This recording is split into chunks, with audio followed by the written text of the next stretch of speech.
Public meeting of May 4th, 2026 of the Township Council of the Township of Washington. Adequate notice of the meeting was given in accordance with the Open Public Meetings Act by the Township Clerk on January 8, 2026 to at least 2 newspapers, and this meeting has been posted on the Township Bulletin Board, Electronic Message Board, WCTV, and on the Township website. Please notify the municipal clerk for any disability requirements necessary for attendance at Township Council meetings. The fire exits are located through the double doors to your right and through the door on your left. Please silence all cell phones at this time. If you are unable to attend the council meeting in person and would like a topic to be addressed at a council meeting, please visit www.twpofwashington.us, Contact Us tab, click on Mayor and Council, and email contact all council members at once. Could everyone please stand for a salute to the flag? I pledge allegiance to the flag of the United States of America and to the republic for which it stands, one nation, under God, indivisible, with liberty and justice for all. Thank you. Roll call. Councilman Casio. Here. Councilman Sears. Here. Councilman Ullman. Here. Councilwoman Velez. Here. Council President DeSena. Here. At this time, we'll have a presentation for the financial team. That's it? Oh, Council President. yeah, hold on, Mr. DeCarlo. I reminded him. Let the record reflect also in attendance Mayor Peter Calamari, Township Administrator Mark DeCarlo via Zoom, CMFO John Corcoran via Zoom, Township Attorney Siobhan Bailey, and Township Clerk Susan Witkowski.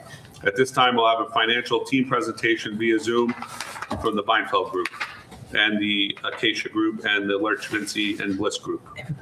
Everybody. Thank you. Thank you. Council So we'll President. start with Hawkins, Delafield, and Wood, right? Yeah, just want to introduce everybody real quickly. Obviously, you have Bob and Michelle from Mr. Beinfeld's office, Joe and Josh from Acacia, and everyone knows Alex Baris from Lurch, Vinci, Bliss. Very quickly, Council, this is going to be a very similar presentation as to what was given last year around this time regarding the rollover of our ban, which will happen in the beginning of July. And with that, I'll turn it over to Joe or Josh. Great. Thanks, Mark. And thanks for having us tonight, everybody. Thank you. Mark, is it okay? Should I share the screen? I don't know if everybody has the presentation in front of them. Actually, Sue, can we ask Ricky to put up the slides if we can? I'll text them. Okay, thank you. I can do it as well. No big deal. Either way, I sent them to him on Thursday, so he was prepared. Try sharing your screen, Joe, and see if it works. We'll see what it looks like when we see it. Sure. Thank you.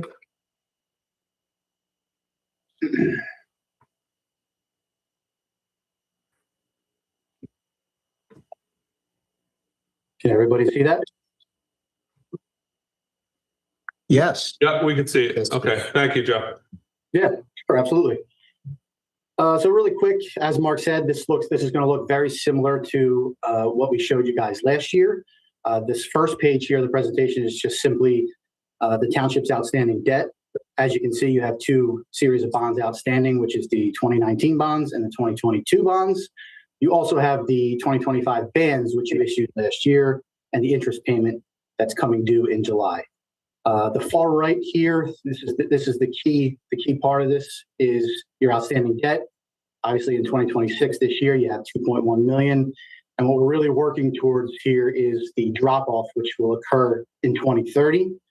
That's due to the fall off and the payoff of your Series 2019 bonds. Quickly below, this is just a summary of the ordinances for the ban that you issued last year. Again, that 2025 ban was issued last July in the amount of $9,920,189. And here's the proposed 2608 ordinance, and that is for 1.464 million. So again, just a quick summary of the township's overall debt as it stands now. Thank you. Yep, sure. So page 2, and again, this is going to look very similar to what you guys saw last year as well. This is the proposed plan of finance. At the top here, you'll see the current bans that are outstanding, which is, again, 9.9 million. You have your new 2026 capital ordinance of 1.464 million. And then you have proposed 27, 28, and 29 new capital. 27, 3.3 million, 28, 5.5 million, and 29, about $3 million. You also here on the right have this land acquisition grant that I understand that is money in hand that the township has in the amount of $472,500. And that's relating to ordinance 2315. That money will be used to pay down a portion of the 2025 bans. And once the township pays that down and they issue this 1.464 million, the total amount of the ban in 2026 will be here, 10,912,087. You also see down here, this is what the proposed interest cost is going to be on that note, which we do in 2027, about $365,500. Again, for the note, we are assuming a 335 interest cost. I would expect that the township would, given the current market conditions, the township would receive something much better than that, somewhere around 280, 290 is what we've been seeing recently in the market. So this is a conservative estimate. So that's this year. 2027, next year, you're going to roll over that $10.9 million ban, plus you're going to add this proposed new capital of $3.3 million. Total ban amount is going to be here or here. It's a little bit bigger. $14,265,587. So again, you'll roll over that and you'll issue the new money as well in 2027. And here's the projected interest payment due in 2028, about $478,000. Joe, could you just, Mr. DiCarlo, can you just tell us what the 2027, 2028, 2029 capital program is? I don't have it. Yes, so that's funny you asked that because I was getting ready to chime in. That is purely based on the capital plan that we provided the council. Yeah, can you remind us? Can you tell us what each 3 years are? You don't have it in front of you. I don't have it in front of you, but I can tell you 28 is most likely including $1 million for the fire truck if we don't get a grant. Remember, the fire chief said we're pushing that off. Yeah. The potential renovations to the police department are within there. Next year, the DPW is looking for some significant money for 2 vehicles. If you want specifics, I can certainly take 20 seconds to pull it up on my computer. But it's purely based on. Yeah, I know it's based. I couldn't remember at this point in time. I just trying to figure out what they were. But go on. Let Mr. Coladro go on with his presentation. Sure. And just real quick to add to that, 2029, I don't think was in the capital plan. This is just purely we just added because the township will have something in 2029. So we just added $3 million. Again, these numbers could be a lot lower. They could be higher. Time will tell. And Joe, can you just explain to the council that the anticipated interest payment for next year, $365,555, is about, what was it, like $30,000 higher than what we paid this year? And that's based on your higher interest rate estimate? Yeah, so the 2025 ban, if I go back to page 1, this was the gross interest that was due, $421,609. You guys, the township received a net interest cost of about $326 last year. Because of the premium.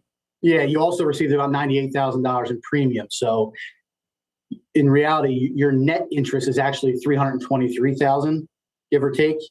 But I included the gross interest in here because that's what matches your budget, your budgeted amount for debt service in 2026. Okay. So again, this 365 and all of these here assume a 335, which is higher than you got last year. And again, given the current market situation and recent bans that we've done as well, I'd expect the township to come in at around a 280, a 290-ish, most likely under 3%. So this is a conservative estimate. So where did I leave off? That was 2027. So we issued the 2027 ban. Then in 2028, we're going to make a required pay down on the outstanding notes. By law, you have to make a minimum pay down before the 4th anniversary of the I guess the first time you issue. Is that right, Bob? The first time. That's exactly right, Joe. Yeah. Yep. First time you issue the bans, which was in 2025. So you get 2025, 2026, 2027, and then in 2028, the township is going to require to make a minimum pay down, which will be included in the 2028 debt service. And that's here. You're going to roll over the balance of the note, and then you're going to add the 2028 new capital, which is the bigger one, which is about $5.5 million.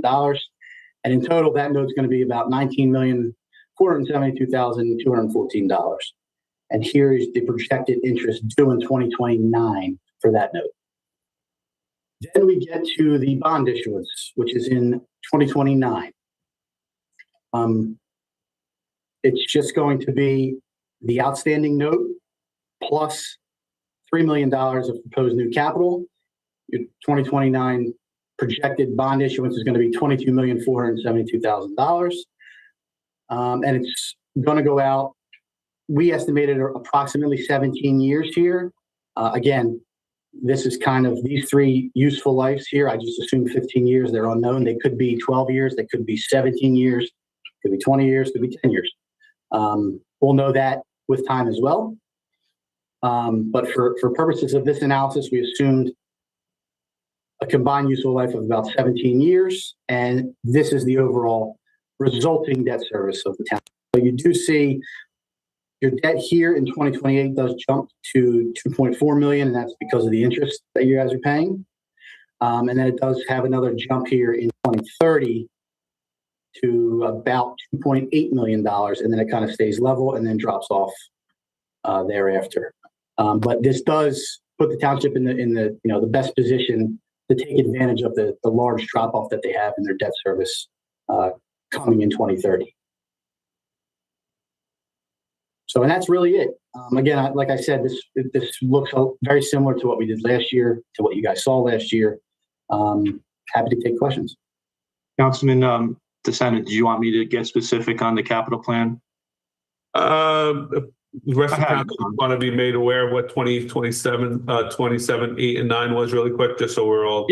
Yeah, 27, we roughly gauge about $1 million for the road resurfacing. So we had a million there. DPW is looking for about $550,000 for new dump trucks, mason trucks with plows and salters. We have the 2 police vehicles in there again at $180,000. Couple of the Quantifit machine for the fire department, new ballistic shields for the police department. The council chambers computer was pushed off to next year, and then about $100,000 for field fencing at the parks, $750,000 for renovations of the old ambulance building, if that's approved, or whatever the plan's going to be. And then I always put in $700,000 for Musquapic Brook stabilization if we continue there. And then with 28, again, another $1 million for the roads, $1 million for the fire engine, about $400,000 in more DPW vehicles, another $180,000 for the police vehicles, $200,000 the fire department for a new emergency siren system with voice over alert, $150,000 for the police department for body cameras, an asphalt box for DPW for $75,000, skid steer for $90,000, and again, we put $700,000 in there from Musquapic Brook again if we continue with restabilizing and removing the shoals, and then the police department renovations of estimated at 1.7. So that's where those estimates come from. Thank you, Mr. DeCrow. You're welcome, sir. Any questions for Joe Colarger? Yes, Mr. Ullman had sent in, or Councilman Ullman had sent in some questions. I did forward them to the financial team here. Councilman Ullman, if you wanted to take over and ask your questions of these gentlemen and ladies, please. Sure. Thank you very much, Mr. DiCarlo.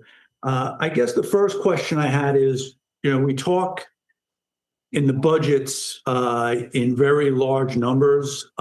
Sometimes I feel we lose sight of what the ultimate cost is for some of these items. We see on page 2, total debt service of $50,326,000, which is a bit daunting. So I guess my question is, what's the best way to break this down into a meaningful or a amount that is digestible? So if I wanted to work in units of $100,000, what does that mean for something that is banned in 2027 and permanently funded in 2029. What is the cost? How does the principal get paid back over that time? And what is the interest on that $100,000 over that time? And is it as simple as just doing straight division, 100,000 into the 22 million, get a percentage and apply that to the interest, and that's what it costs? Councilman, this is Josh Nikita with Acacia. I could try to address that question, but I think if you wanted to break it down into smaller units to show what the allocable share of a particular project or amount would be, we could certainly do that. You could just kind of run the numbers on what $100,000 note would look like, rolled over for several years and then permanently financed, identical to this capital plan, and that would tell you exactly what $100,000 project would cost over its life cycle, based on this plan of finance and sort of the blended average life or the weighted average life of all the projects that are financed together. So that's the way we don't have that number now. I don't know that you could precisely just sort of take an allocable share of what we have here on the fly, but that's something we could easily, get you. Okay. I mean, I guess the genesis of this was a discussion on police vehicles. And we purchase, or there's a cadence of purchasing police vehicles. Lately, it's been one vehicle per year, and round up, it's $100,000. I think it's a little over 90,000 is the actual amount.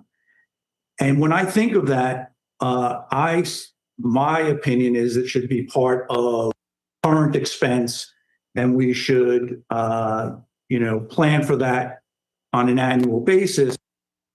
It is proposed in the capital plan, and in my mind, there is a sort of a silent interest expense that is a burden to the taxpayers. And should we, how do we make that this educated decision? And especially if it's a purchase that is going to occur annually. It's not a fire truck that is purchased once every 12 or 15 years. It's going to be a police car that's purchased at least one, perhaps more, on an annual basis. Right. That's a good question, and I think I think I can address that partially. I mean, I think the one thing you raise a good point to acknowledge that, and I think that's evidenced by the fact that the state recently changed the law, and Bob can weigh in on this, to allow for the financing of police vehicles, in the capital plan, which wasn't always previously the case. And I think that's evidence of the financial burden of the increased cost of police vehicles, the reality of, even though that you have a stated useful life of, 3 to 5, what exactly is it? It's a 5-year job. A 5 year. Yeah. It's assigned a 5-year life. In reality, the life cycle of that vehicle is going to be longer. So based on, I think, again, the increased cost and sort of the reality of the life of the vehicle, the state changed the law to acknowledge that and allow for municipalities to finance it. Certainly not something you have to do. You could choose to fund it in your operating budget. That comes at an immediate cost that's not spread over multi-year budgets. It's impacted in a single year. So that's really kind of a policy decision to be made when developing the capital plan. In terms of financing it, the weighted that all the projects are weighted together, and you come up with a weighted average life, and that's how we get to a 17-year useful life for the overall projects. When you look at it that way, you can't think that the police car is being amortized over 17 years, and that's what the cost of that debt service is related to the police vehicle, because you have other items that have a longer useful life than 17 years, and they are being amortized over a shorter period of time. It's a blended life. So when you do the math, if you were to look at all of these on an individual basis and create amortization schedules for each individual project and add them together, it would be approximate to what the weighted average life is on the single financing that we have here. So the math of, the way we calculate the bond, useful life and ultimate amortization ends up being the most efficient way to finance these capital projects. And I'd like Josh, I think that was great. And Councilman Ullman, I think your questions are incredibly good and incredibly astute as to what really is the meat behind this kind of stuff. So I think they're highly appropriate. As Josh says, the useful lives by law, we don't have the choice as financial professionals. The useful lives of what is going to be bonded need to be aggregated and averaged based on the pro rata amount of each asset that's going to be financed. So you are exactly right that it seems as if that if we do a 17 or 15 or 10-year bond, that an asset with a life of 5 years there's a little smidge of that's probably still there. But in effect, the amount of that asset is bringing down, as Josh says, the life of the entire bond issue. I think the drafters of the law were concerned that running, let's say we go to a bond issue on 8 ordinances, each ordinance having 5 or 6 or 7 purposes, that to run 50 or so amortization schedules and then aggregate that would just be a get out of hand. So the framers of this law directed us as financial professionals to do this average weighting mechanism that is not otherwise intuitive. So your question, I think, is spot on, and it could be determined. And is as Josh says, if you want to, but the law was changed just a year and a half ago to allow vehicles, which were not passenger vehicles, which were not permitted. So that then becomes, as you say, if this is, it's more of a collective decision as to, the best mechanism and way to finance it. The direction to the financing team can always be, despite what we are allowed to do pursuant to the law and the averaging, we'd like you to bring that back a little bit, and those numbers can be produced, and the effect on budget and tax rates can all be calculated. But I think your question is a great question. Mr. Ullman, you done? Can I just jump in? I don't want to lose my train of thought if you don't mind. Okay. If Mr. Beinfeld and Josh, do other municipalities have I know we don't here, but like a police car that right now is being capitalized at $90,000 plus all the interest rates and the proposed debt service and all that. Do other municipalities have like a threshold? Like if it's under $100,000, because we have stuff on there for like $50,000 and we're going to bond it. Right. To me, it's not worth it because the interest and the debt service for all the years, even though like Josh was explaining, it's not going to end up being 17 years, or it might if it's a $50,000 item that's got a 20-year life, right? It could end up being amortized over 17 years. So do other towns you represent have a low ceiling, like say, hey, if it's below that, we're going to have to include it in our regular budget. If it's above that, then we can consider it for the bond or the bands. Yeah, Council President, that's a great question too. And Josh, I'll also let you follow me on this one as to your knowledge. I'm not aware of precise policies by towns. I think many of them are like the flexibility that the change in law has given them, at least to make a concerted decision as to what to do. Many of them, I think, Council President, as you say, up until a year or two ago, couldn't do this but for out of the pay-go situation. So there was an embedded policy, whether it was liked or not, that that's the way it would be done. But I think that you guys wrestle with budget decisions and cap laws and all that kind of thing, and so I think it depends on the financial circumstances, what else is needed. I don't know. Josh, do you know of hard policies places? I'm not aware myself, but I guess there could be. Yeah, I'm not aware of it, and I'm kind of looking to Joe as well because he covers, as many towns as I do. We're up and down the state, from top to bottom. I'm not aware of any specific policies. I do think it's case by case. Okay. I think you're probably seeing in this environment with budgets being tighter and funds, being scarcer. You're seeing more folks, looking for any reason to capitalize projects as much as possible within the law. So I would say it's probably leaning more in that direction than not. Thank you.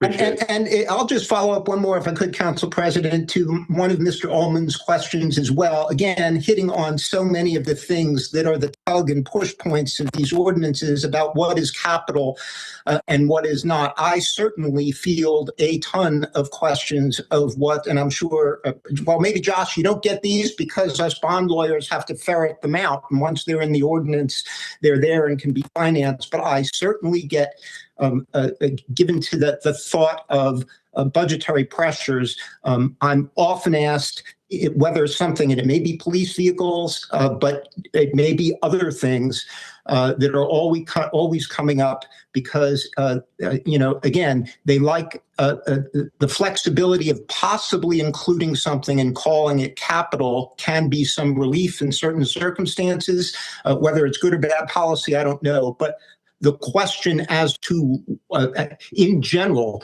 to consider something capital or not capital is a very, very frequent question we get. Thank you, Mr. Bonnefeld.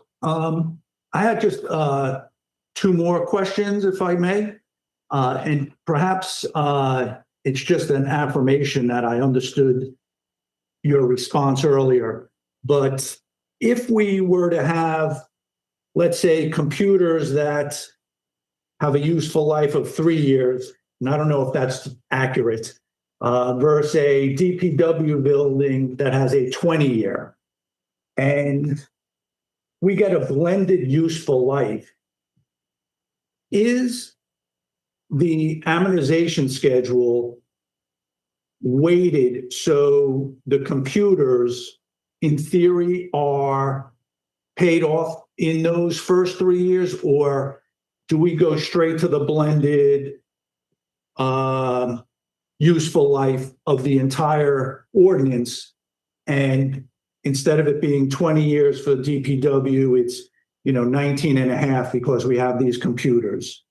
So I'm gonna try, Mr. Ullman and Josh, again. Come on in, or Joe, and I want to answer your either or as yes. So the intent of the blend is to get to, we're going to call it 5 years instead of 3, just because we're supposed to have 5 years to put it in an ordinance. But the idea of the blend, the theory and actuality to some extent behind the financial calculation, is to assure that the shorter lived assets in effect get paid earlier. Now, if you're going to, and it depends on the amounts as well. But so the theory behind the principle of averaging is that you get an life of the aggregate assets being financed, and that is based on the weight, i.e. the amount of each asset.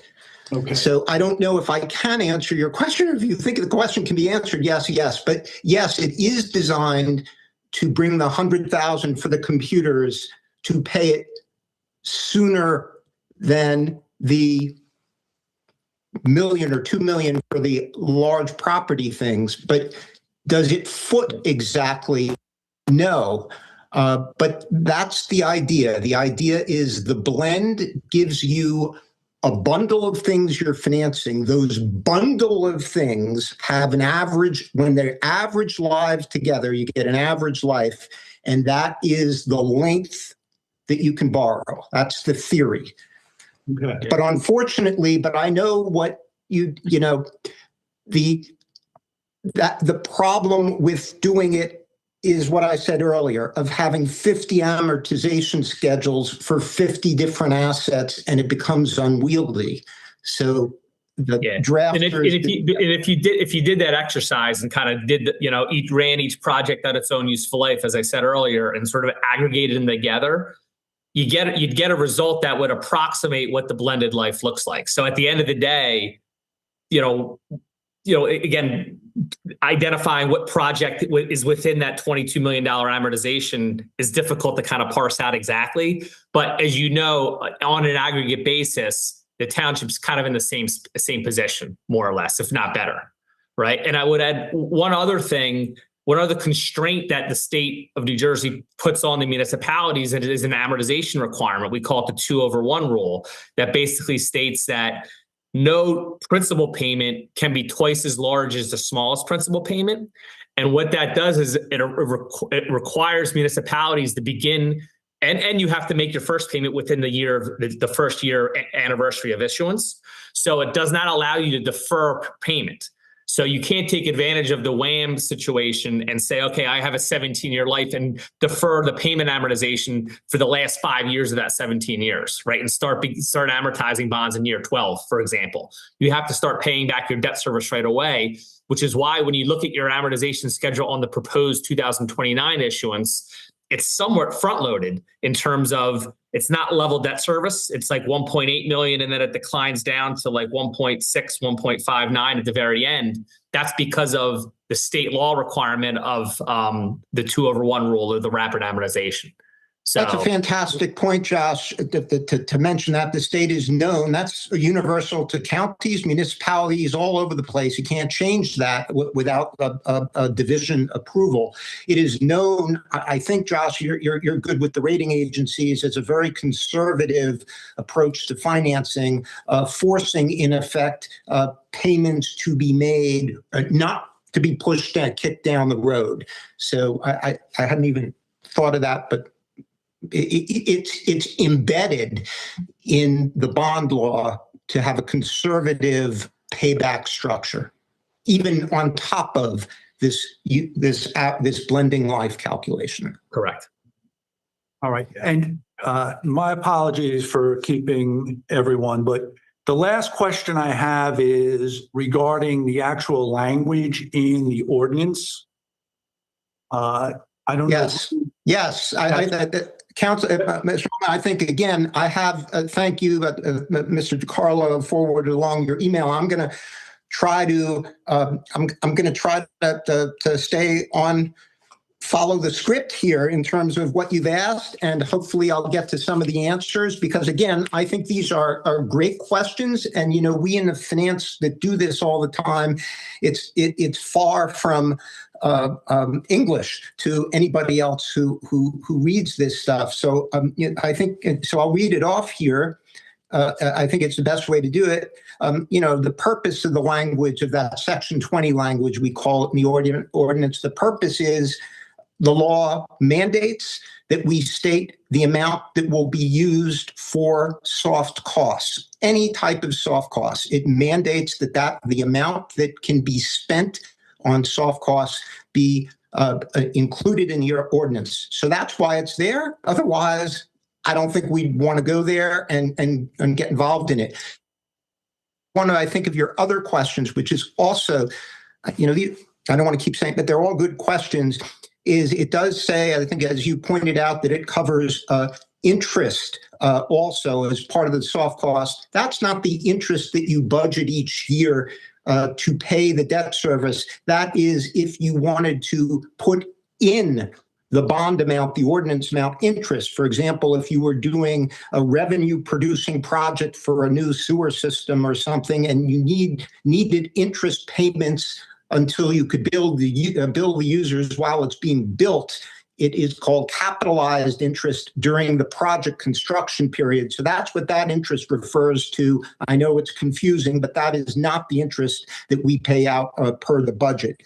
I think you asked, how is it calculated, measured? Frankly, it's the best estimate, just like all your project costs are best estimate until bids come in. It's the best estimate that can be put together. The estimate is usually designed, and I'm going to maybe answer some of the other questions as I'm answering this. The estimate is designed to be generous so that you don't need to come back and amend that amount higher if in fact those costs go higher. Amounts that may be used for that don't have to be used for that and can be used for hard costs, which ties into one of the questions later. So we generally put something in there that's, again, not constraining and doesn't, we wouldn't want to come back for an amendment to one amount in ordinance. It's a lot of time and effort so that's why we usually include a buffer, as all project estimates, often are. Mr. Beinfeld, do you audit that number as the projects are bid and ready to go? A great question, Who keeps Councilman. tab of that? Council President, I think no, we do not, and I think that would be, I'll defer to others, but that would be monitored to the same extent that expenses on projects are monitored, I guess, in the same type of way, which is the next question, which was good. How's the impact of exceeding the stated amount? You shouldn't. It's an expenditure allowance. So I don't know. Council President, I don't. We're on. Once it's set up, we're not going to monitor it, but I know it is, and the impact is it shouldn't be exceeded. Does, and I'm almost at the end here. Does the not to exceed pertain to the total expenditures related to the bond issuance, or is it attempting to limit the use of proceeds of the issuance of the bond? It is the use. So the bond ordinance has, an appropriation, a down payment amount, and a debt amount. The amount in the section 20, the soft cost, is designed to be a limit of expenditures, appropriation under the ordinance for those amounts of money. It's not a limit on any particular line item, but it's an aggregate limit of expenditures under the ordinance. If it is exceeded, it could be amended. It can come, I think, Councilman Ullman, you referenced the budget. It could come out. It doesn't mean you can't go higher, but it means you're not supposed to go higher under the ordinance expenditures. And I think you have one other question that I kind of hit on. Can it be used for interest and soft costs? A minimum. So the flip side is you have X for section 20 and Y for hard costs. It doesn't mean that Y must be used for hard costs. It just means X can't go over the X amount. The sum of the X amount, if a little bit extra or a lot extra, can be used for the Y hard costs. No problem there. So that's why it's usually preferred to have some slippage there, since you can always bring it over to hard costs. I'm not sure I answered all the questions, or that I answered them understandably. So please. So you certainly did, and I really appreciate that. And just to confirm, the interest that is referred to in the specific ordinance language is not the debt service interest or the interest to service the debt. That's correct. Okay. That is, so for your practical purposes, sorry, I'll stop at this. For your practical purpose, that interest with respect to the township, that amount in that section is zero. Okay. Right? Now, there are unusual circumstances, and I think I gave the example once. In the county, there was an assessment project, and they were going to build homeowners, but during it was $2 or $3 million. But until the sewer lines were put in, and they were going to keep it off the tax base, and they wanted to assess them, but you can't assess until the project's done and it's confirmed. But they had to pay interest because they had to borrow the money. So they put, let's say, $100,000 or $200,000 in that line, an extra $200,000 or so in that line item, simply to pay for interest during construction, so that they did not have to come out of budget to pay debt service. But it is an unusual circumstance, and your amount there is for that particular item is zero. Okay. Mr. Bynum, go ahead, Councilman. No, I was just going to say thank you for the explanation. It Yeah, thank you. certainly caused some confusion for me. Sounds like everyone else may have understood that, but I certainly didn't. So No, I thank appreciate you. that. I appreciate the also, Mr. Ogden. Mr. Council President DeSanto, just one more thing. Mr. Beinfeld, I just want to make it clear too that when you sit down to write these bond ordinances or capital ordinances, me and you discuss what we anticipate the soft costs to be. And in this particular new bond ordinance for this evening, we discussed the engineering, the soft costs for the borrowing, the financial team. That's how we came up with the $200,000. And then 100%. Yeah. And then it would be the responsibility of myself and the CFO to monitor. And I think probably what was more impactful to Councilman Ullman was thinking that the interest, and I certainly would not have been able to do that. So I understand why it may have looked, more in depth or more difficult than it really is. But, like you said, the interest is only if we're borrowing the interest, not budgeting the interest. Maybe I should put the word capitalized interest in front of that, which has a buzz meaning in the financial world. That means you're bonding for interest. That would have helped out. Making and the law would help out if it said that too. But that's exactly right. Thank you. And then Councilman DeSanto, was everybody done, sir? I just wanted to ask everybody on the day. Any other questions for this group? No, Mike answered. Thank you. Thank you, everyone. Appreciate the presentation. Great presentation.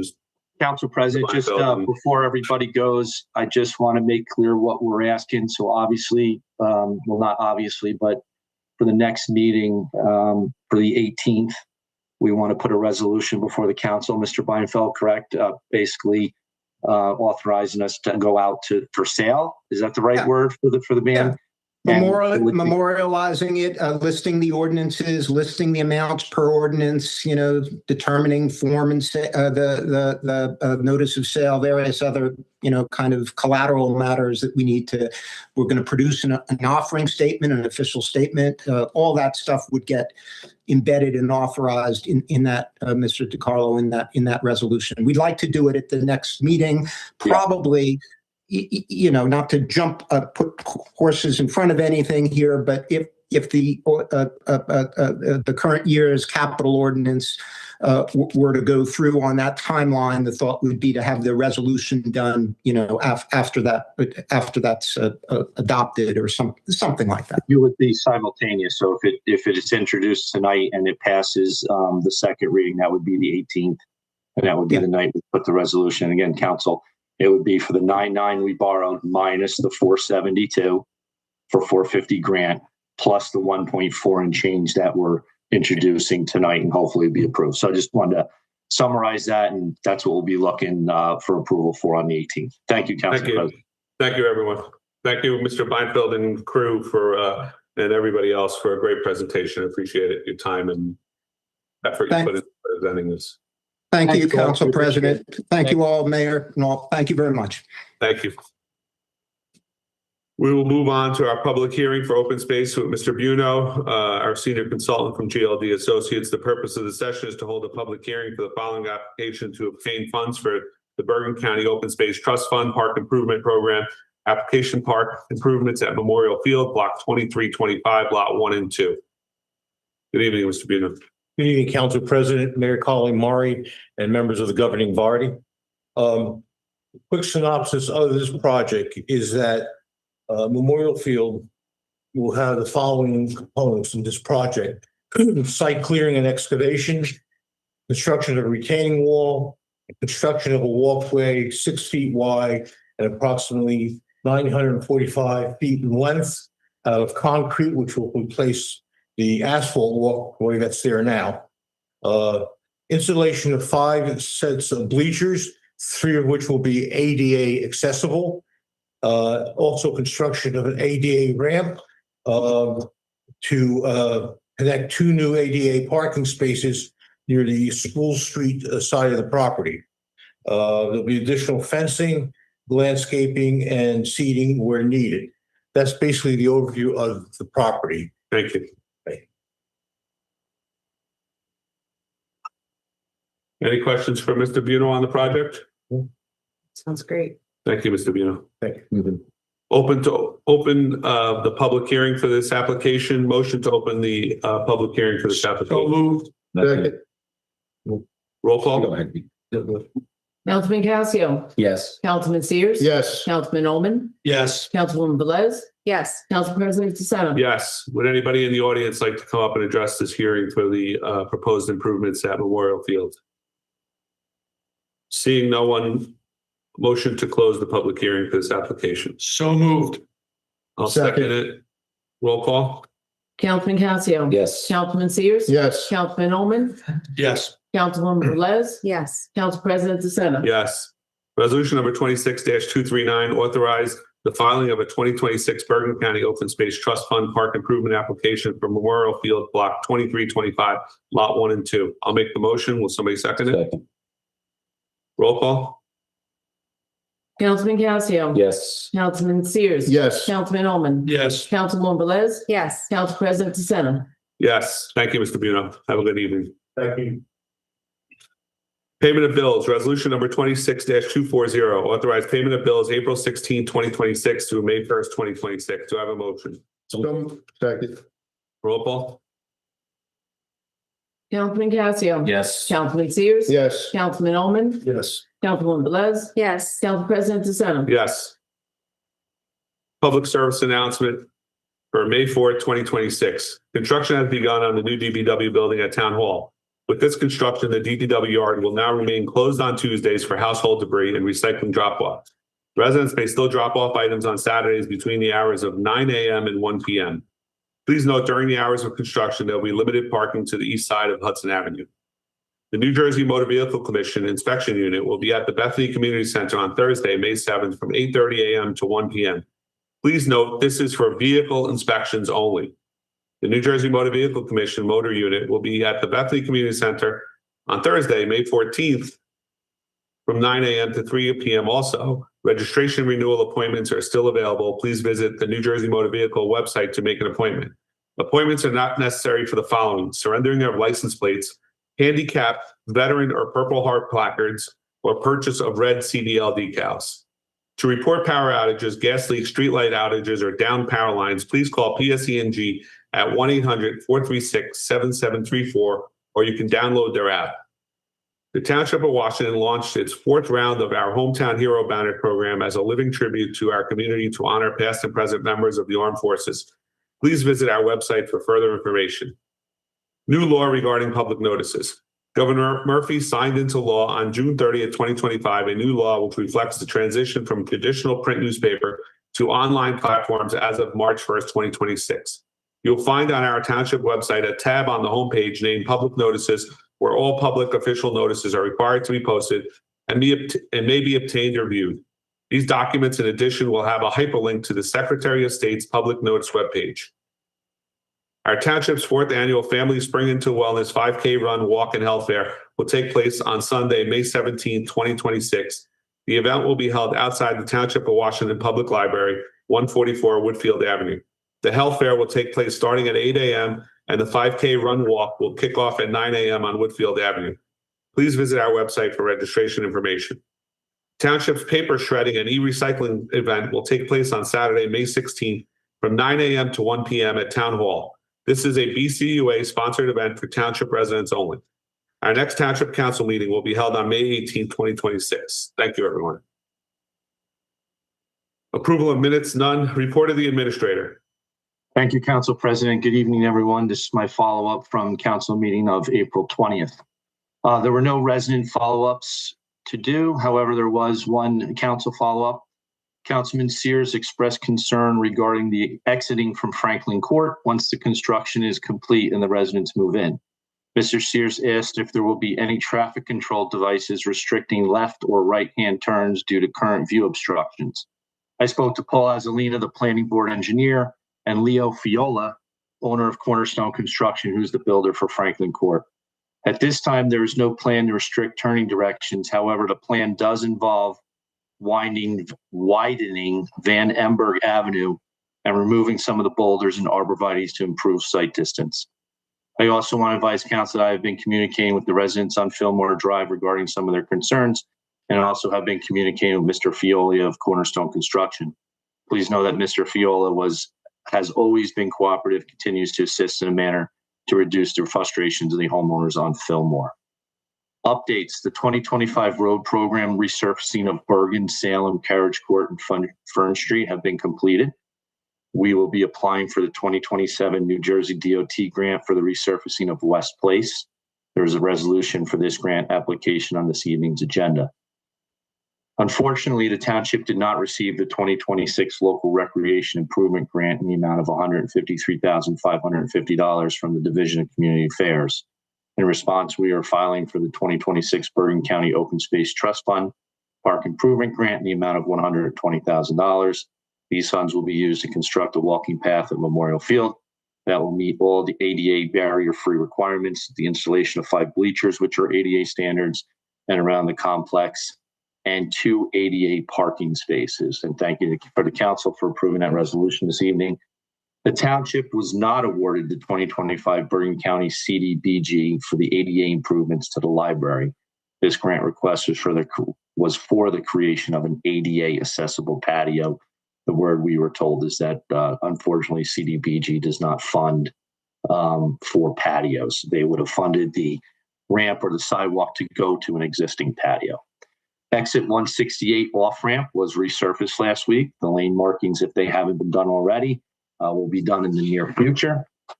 On Thursday, April 23rd, 2026, we conducted our pre-construction meeting for the restabilization of the Musquappsink Brook. The project will begin on or about July 1st, 2026, and is expected to take 2 to 3 months to complete. The affected homeowners in the area of the work will be contacted prior to the start of the project. On Thursday, April 23rd, 2026, some employees attended the annual Bergen County GIF Safety Incentive Program award breakfast held at Seasons. Township of Washington was awarded the Platinum Award for the 4th year in a row. Platinum Award is the highest level of recognition and is accompanied with a check of $1,750. These funds are used as revenue in the following year's budget. Township of Washington scored a perfect score of 100 points. There are 5 categories of points, and they are safety committee meetings, safety initiatives, job safety observations, facility hazard identification inspections, law enforcement initiative, and motor vehicle record checks. The mayor and I express our sincere appreciation and recognition to our staff, especially Mary Alice Clancy, our safety committee secretary, and risk manager Vic Fedini for their continued hard work towards our safety program.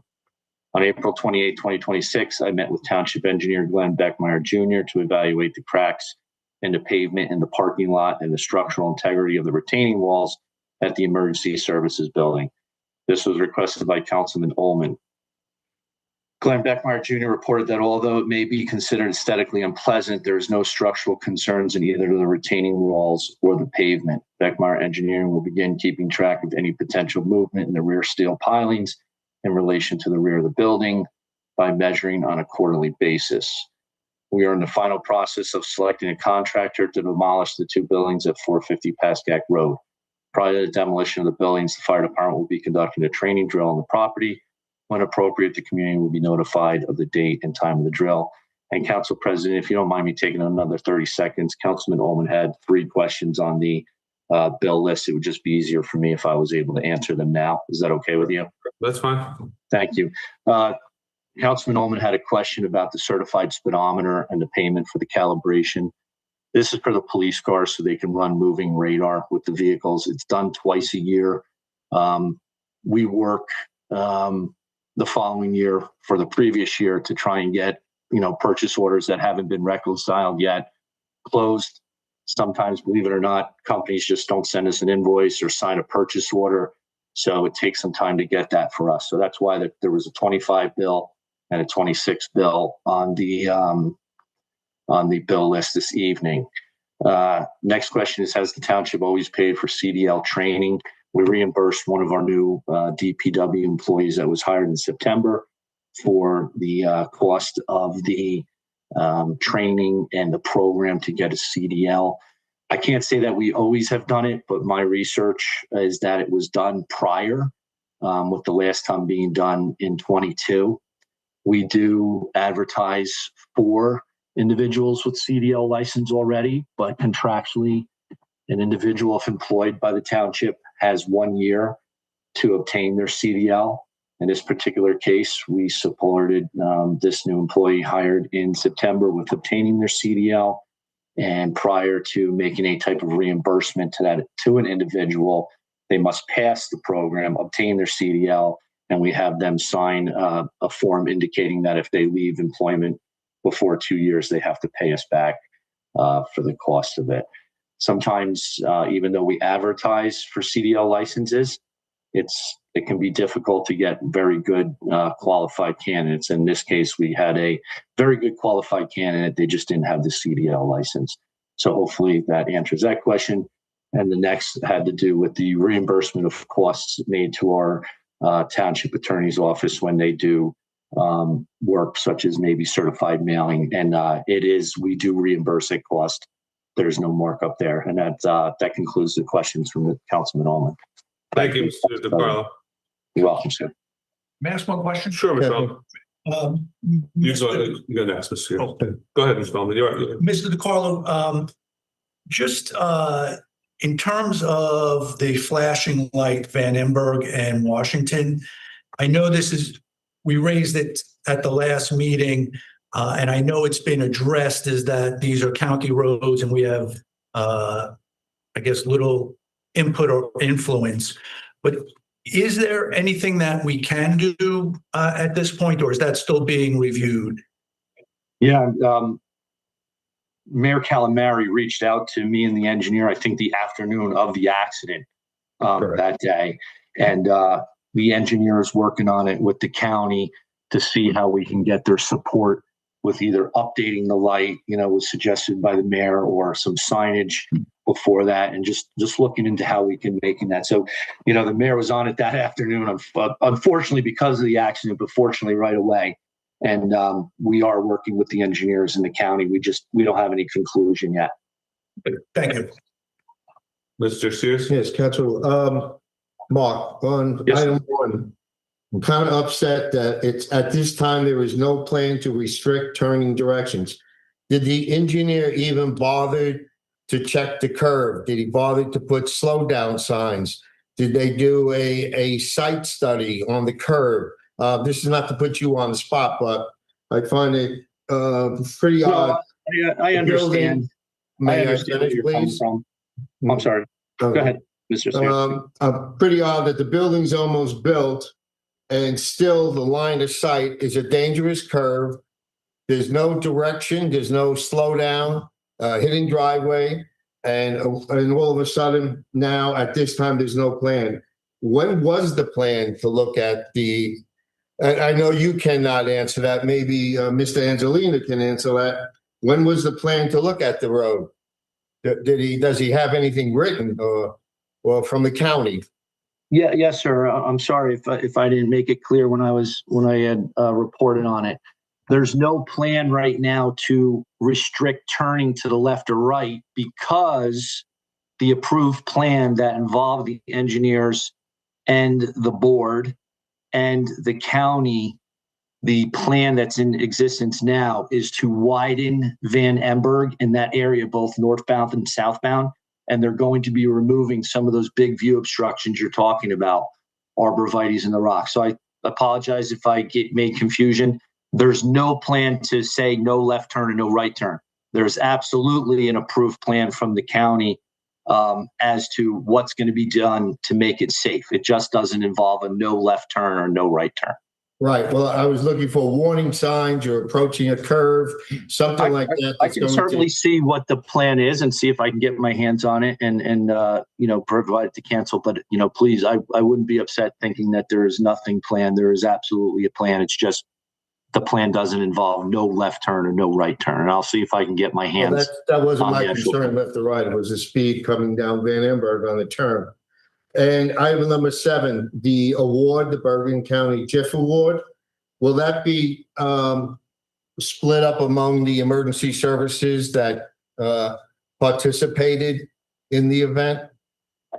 Well, if you remember, we introduce it as a revenue. We don't necessarily give it to anybody. The way I account for it in the budget is helps offset what the police need for accreditation, but it's introduced as revenue, so it helps the whole township.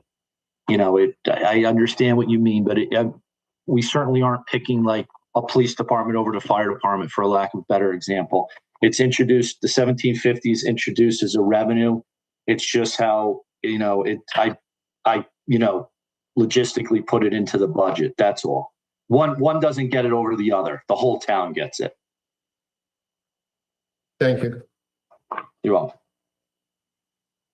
Anything else from Mr. DeCarlo? Report of the mayor? Thank you, Mike. Good evening, council. Good evening, members of the public. It was a perfect weather day to attend the opening day ceremony for baseball's opening day. I want to thank Mike DeSena and his baseball team for putting the event together. It's easy to show up and see the great event. You don't always realize on this event or any others, all the work that goes in ahead of time. So I want to thank you and your team, Mike, and again, all the events that happen in town. It takes a lot of behind the scenes work. Thank you. It was a privilege to attend and take part in the Knights of Columbus annual testimonial dinner. They honor people who have made significant contributions to their communities. The bid award for the repairs on the Musquash Brook was passed, and work will commence on or about July 1st. As we just spoke about, we've asked the county to take another look at the intersection of Washington and Van Amberg Avenues in light of the recent accident that took place there involving 2 out-of-state vehicles. We hope they will consider additional signage approaching the intersection and install a new light to replace the very old one currently there. I want to recognize the passing of longtime resident Patrick McGlone. He and his wife Bridget chose to raise their family and made Washington Township their home back in 1964. He was a dedicated life member of the Washington Township Volunteer Ambulance Corps for over 50 years, where he served as president and secretary, in addition to many other contributions over the years. He will be missed by many. Recreation news. The 2026 Introduction to Cheer program registration opened on Friday, May 1st and ends on Monday, June 1st. If you are interested in volunteering to coach, please contact Dan Scudieri. A background check for all volunteers 18 years of age and older is required. The 2026 Fun with Art program spring session has started. The kids have created drawings of an owl in ink and a watermelon in chalk pastel. They also worked on 3 cartoons with watercolors. The 3 cartoons were Snoopy, Rex the Dinosaur from Toy Story 5, and Thumper the Bunny Rabbit from Bambi for Easter. The 2026 men's over 33 softball season started on Monday, April 27th. We wish all the teams good luck. 2026 summer camp program registration opened on Friday, April 10th and ends on Monday, June 1st. Please visit the Township of Washington website under the recreation page for registration and program details. Teen Night at the Westwood Recreation Center has ended for the season. It will resume in October 2026. Fire department news. For the month of April, the department responded to CO and fire alarms. On April 11th, they responded to a fence fire, as well as 2 brush fires on April 12th and 14th. On April 15th, they were sent to Paramus to stand by for a working fire. On April 18th, the department was sent for a traffic crash rollover with entrapment. The department swiftly and safely extricated the driver of 1 vehicle. On April 4th, they held their annual Easter egg hunt, and a good time was had by all who attended. On April 18th, the department proudly raised the American flag for baseball's opening day. DPW news. They officially began the garden debris route collection. The parks and fields are now being landscaped. They also resumed the debris and bulk collection program, and street cleaning took place throughout the town. Public affairs. The department continues to make steady progress on several key community initiatives and events. Preparations for the upcoming Memorial Day Parade are currently in their final stages. Coordination efforts are ongoing to ensure a successful and well-organized event for residents and participants. Planning for the July 11th celebration of the country's 250th birthday remain underway. The team is actively working through event logistics, programming, and partnerships to finalize all remaining details and deliver a meaningful and engaging experience for the community. In addition, we are advancing plans for the summer concert series. Final details, including scheduling and event components, are being developed to provide a vibrant and enjoyable event. The department looks forward to bringing these events to fruition and will continue to provide updates as plans are finalized. Zoning Office, there were a total of 48 zoning applications reviewed for the month of April. Library, April celebrated National Library Week. Special programs, themes, and giveaways were featured to celebrate. Teens participated in a special paint night, a tote bag craft and Lego build. Adult mahjong classes, yoga, and bingo night have all been very successful. Children's chess lessons are ongoing, and their miniature petting zoo event was fabulous. A new program is coming in May, an adult group audio book walk on Saturday, May 30th. Residents will walk together while listening to the same audiobook on their own devices, and then we'll meet at the library for snacks and a discussion of the book. A great group activity to combine healthy movement and a love of reading. Also, that same Saturday, they will once again host the Easy Ride Bike School for a How to Ride class. Please see the library website for details. Municipal Alliance. The anti-bullying program, Footprints for Life, is wrapping up. Coming in May are the SAFE program, anti-drunk driving and drug programs at the high school. June will feature the annual Safety Town for ages 5 to 6 and the Junior Police Academy. Municipal Court. 162 total traffic tickets were issued in March, with 128 from the Township of Washington Police Department and 34 from the State Police. The court collected $4,656 even in revenue to the township. I am disappointed that the bond ordinance to fund the capital projects approved during the budget process did not pass. Councilman Ullman cast a deciding no vote, which killed the ordinance. Ordinance that authorize borrowing money require a supermajority, that is 4 affirmative votes of the council members. I do not understand why, after participating in 6 prior budget cycles, he chose to raise concerns now about wording in the ordinance that it warranted a no vote. To my knowledge, that wording has remained consistent in the capital bond ordinances for many years. During the voting process, he acknowledged that all items being funded through this ordinance are important. Given that there were other options he could have taken, especially since he was running that meeting. He could have asked to table the vote until the next meeting so his questions could be answered, asked to table the vote until all 5 council members were present, or voted in the affirmative, knowing his questions could have been addressed by our experts and that the ordinance could have been amended afterward if necessary. First 2 options would have delayed the vote by only 2 weeks until this council meeting. However, now that the ordinance was voted down, the process must start again from scratch, delaying potential passage by at least a month. This is especially concerning because the ordinance included several time-sensitive items. The 2026 road improvement program, delaying this by a month may push the work to 2027. This is because road projects require a multi-step process that include finalizing engineering, advertising and bidding the project, awarding contracts, and then being scheduled by the contractors who already have full work calendars. From start to finish, this process can take several months, and missing the early season window can make it difficult to complete the work within the same construction season. A field rake to maintain the baseball fields, protecting a significant investment made in rebuilding them.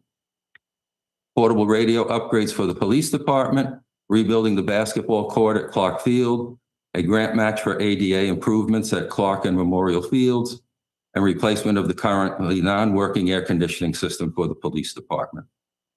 This situation reinforces why the administrator and I have asked Council President DeSena to debate and decide on these capital items at the start of the budget process, not at the end. Many of these improvements are seasonal. Had this been addressed at the start of the process, work could have commenced months ago, and residents could be enjoying these upgrades sooner. Instead, we now face at least another month of delay, losing valuable time, and potentially missing the summer season entirely, and in the case of the road program, pushing it into 2027. Thank you. Report of the council, Ms. Velez. Yes, thank you. I'm going to keep mine short. I just want to expand a little bit on what was mentioned in the PSA regarding the veteran banners. As it was mentioned, this is our 4th round, and the link is open on the website. If you do not have a digital image, you can always drop it off to Renata Dulesky on the 2nd floor. And Heather Henry is able to restore any images, even if they have some damage. So please feel free to drop it off and it'll absolutely be returned to you. For the new ones that are submitted, those are going to be put up before Veterans Day, and the existing ones should be up sometime this month, mid-May or so, before the Memorial Day parade. In terms of the 5K run, walk, and health fair, that is, as mentioned in the PSA, scheduled for Sunday, May 17th. We're very grateful for all our sponsorship that we've received so far. The deadline to be a health vendor is on the 6th, so just in a couple of days. So if you're still interested in being a health vendor, we're still taking applications. And we are still desperately in need of volunteers, as always. Volunteers are tough to come by, but we appreciate everybody that takes the time to spend it with us. We look forward to a pleasant, healthy, beautiful Sunday, working together as a community and sharing that experience. I also wanted to bring up the book bin. I know there's been some questions about the book donation bin, and some people weren't sure where the location is. So it was relocated several months ago to the commuter lot over by the EVS building. So if you have spring cleaning happening, please feel free to donate your books. There's a big green bin. You'll see it in the corner of the parking lot. And lastly, I just wanted to thank the administration and the employees involved in receiving that award. Getting a perfect score of 100 points is great. So thank you for all the effort that you put to bringing this opportunity to our town. That is all. Thank you. Mr. Sears? Yes, Council President, I'll be real quick. All the Green Team projects will be posted on the township webpage, upcoming projects. With the baseball opening, watching the young kids bring back memories of my son and daughter when they're coming and marching. It was really nice to see. And you too. What about your memories, right? Yeah, I'm telling you, it was exciting to see so many young kids get involved. On the VFW news, I have to report Anton Bud Sherman passed away. He was the oldest member of the VFW post. Since January the 1st, we have lost 6 members that have passed. So we will be starting a membership for VFW post 6192. Please keep your eye out. We're always interested in getting more members and expanding the post. That's it. Thank you, Council President. Mr. Cassia? Sure. Thank you, Mike. And touching on Pete's recognition of Mr. McGlone. Mr. McGlone was a member of our community for a very, very long time. He will be missed. He contributed a lot to our community, and he always had a smile. You know, I never saw him down. And we just saw him at the ambulance corps dinner in January, right? He was 100. February, March, just recently. You know, and again, like 2 weeks before he passed. Yeah, it's very sad. So again, condolences to the family. I'm going to talk a little bit about some training I took for a school safety officer, and it kind of applies to everyone in the township. We have to recognize that we have some issues throughout our country with violence.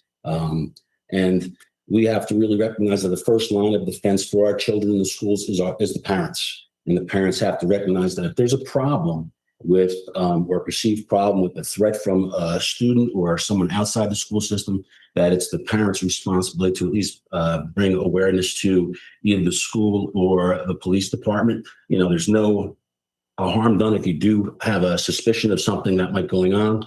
It can prevent something. And lately in the country, parents have been held responsible for the actions of their children because it was recognized, but it wasn't acted upon. And it's also not limited just to schools. You know, there was a late shooting just the other day. So if you see something suspicious, it never hurts to notify the authorities, even if you think something is a little bit out of hand. So if you could do that, that would be fantastic. They would do a threat assessment and determine if it was a serious threat or not. Regarding upcoming in June, we have FIFA coming to the Meadowlands. And there is an increase in human trafficking with these events. So just please be aware of that. If you see something that's out of character for the community, let someone know, the police department. And that would really be greatly appreciated. And that concludes my report. Thank you, Mr. Castro. Mr. Ullman. Good evening, Michael. Thank you. I'd like to take my allotted time to address events at the last council meeting on April 20th and a subsequent social media post by Mayor Calamari on the 23rd. Mayor Calamari recounted the facts, which I do not dispute, and offered his opinion, which he is welcome to voice. My concern is the single-sided nature of the post, and I would like to offer a differing view. I, Mayor Calamari, do not understand why, after participating in 6 prior budget cycles, he chose to raise concerns now about wording in an ordinance that he believes is so important to warrant a no vote. To my knowledge, that wording has remained consistent in capital bond ordinances for many years. I would agree with that. I take pride in reading the materials provided and the ordinances. It takes a great deal of time to try and digest this information. I had asked for an explanation of the specific term in the ordinance and how it was monitored. Eventually, I expanded the request to include how it is calculated and the impact of exceeding the stated amount. Based on responses received in email correspondence and on the dais, it was not clear to me that we had a firm understanding of why it was in the ordinance, how it was to be measured, and the consequence of exceeding the balance.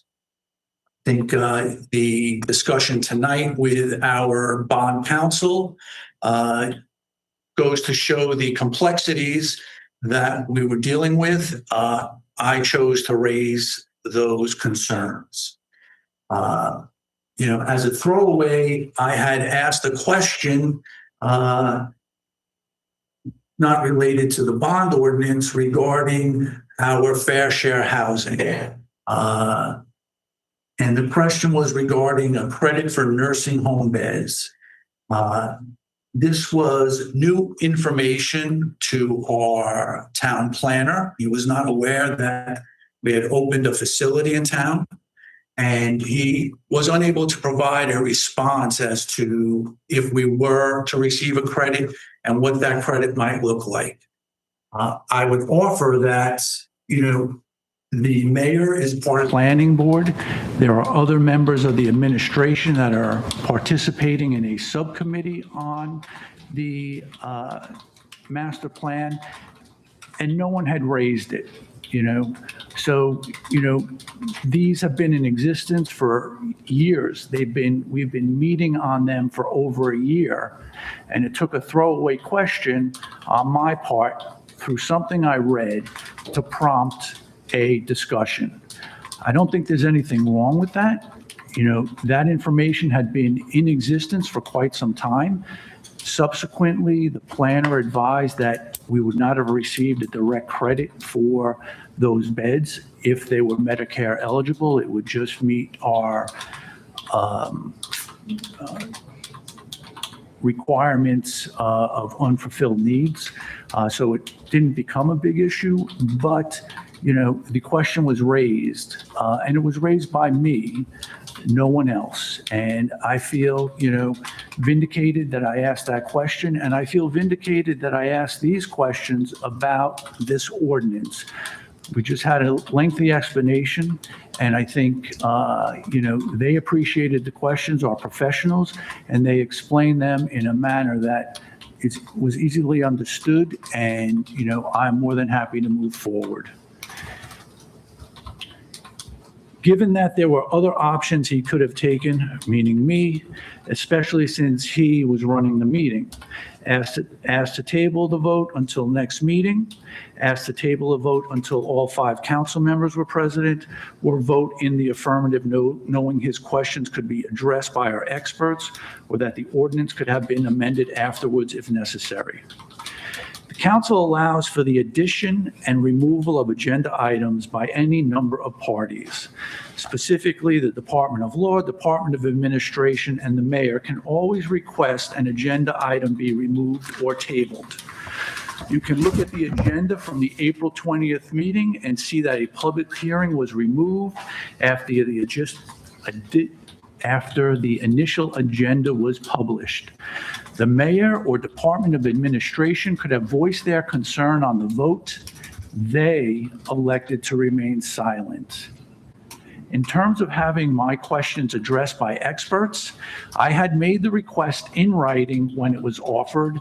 However, I was not given the opportunity to address the issue with the professionals until this evening.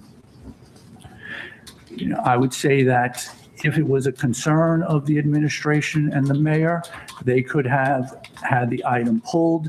They were aware of my intention to vote no, and they allowed it to go forward. So, yes, I could have done something, but certainly the mayor could have done something and chose not to.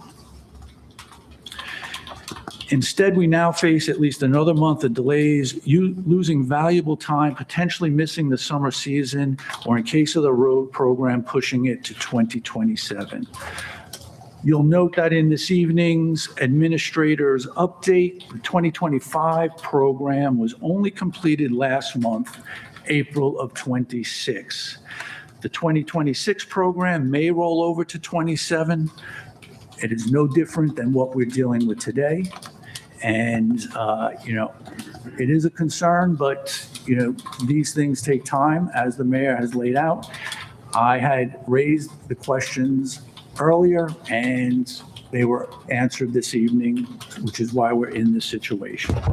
So I do think that the mayor, again, accurately reflected or recounted the facts.